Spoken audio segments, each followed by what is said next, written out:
നിങ്ങൾ ഒരു ദിവസം ഫാമിലിയുമായിട്ട് ടൗണിലേക്ക് പോവാണ്, കുറച്ച് പർച്ചേസ് ഒക്കെ ഉണ്ട്. കൂടാതെ അവിടെ 2 റെസ്റ്റോറന്റ് പുതുതായിട്ട് ഓപ്പൺ ചെയ്തിട്ടുണ്ട്. അതൊന്ന് എക്സ്പീരിയൻസ് ചെയ്യും വേണം. അങ്ങനെ ഉച്ചയ്ക്ക് നിങ്ങൾ ആദ്യത്തെ റെസ്റ്റോറന്റിലേക്ക് ചെല്ലുകയാണ്. അവിടെ ചെല്ലുമ്പോൾ ആരും നിങ്ങളെ വെൽക്കം ചെയ്യാനൊന്നുമില്ല. നിങ്ങൾ ഇതിന് അകത്തേക്ക് കയറിയിട്ട് എവിടെയോ ഒരു മൂലയിൽ ഒരു ടേബിളിൽ പോയിട്ട് ഇരിക്കുകയാണ്. കുറെ വെയിറ്റ് ചെയ്തപ്പോൾ ഒരു വെയിറ്റർ വന്നു. അയാൾ അവിടെ എടുത്ത് ഓർഡർ കൊടുത്തു. പിന്നെയും കുറെ വെയിറ്റ് ചെയ്തപ്പോൾ ഫുഡ് വന്നു. അത്ര നല്ല ടേസ്റ്റുള്ള ഫുഡ് ഒന്നുമല്ല. അത് കഴിഞ്ഞതിന് ശേഷം ബില്ലും കൊടുത്ത് നിങ്ങൾ അവിടെ നിന്ന് ഇറങ്ങി. അത് കഴിഞ്ഞിട്ട് വൈകിട്ട് ഡിന്നറിന് നിങ്ങൾ 2ാമത്തെ റെസ്റ്റോറന്റിലേക്ക് ചെല്ലുകയാണ്.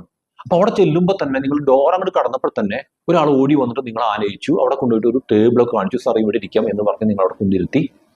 അത് കഴിഞ്ഞ ശേഷം അവർക്ക് നമുക്ക് മെനു കാർഡ് കൊണ്ടുവന്നു. ആ സമയത്ത് ഒരു ചെറിയ ഗ്ലാസ്സിൽ ഒരു ജ്യൂസ് ഫ്രീ ആയിട്ടുള്ളതാണ് അത് തന്നു.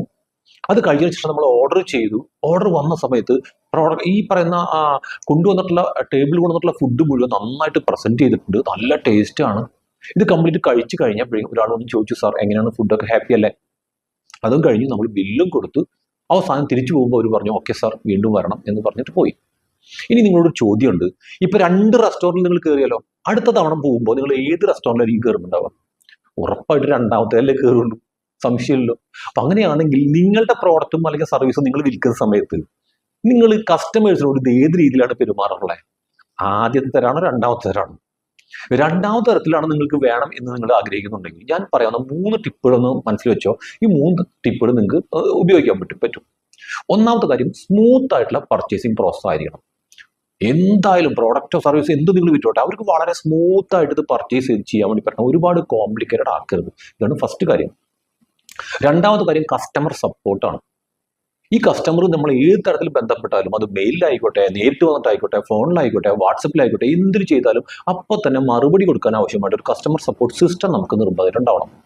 അടുത്തത് പേഴ്സണലൈസ്ഡ് എൻഗേജ്മെന്റ് ആണ്.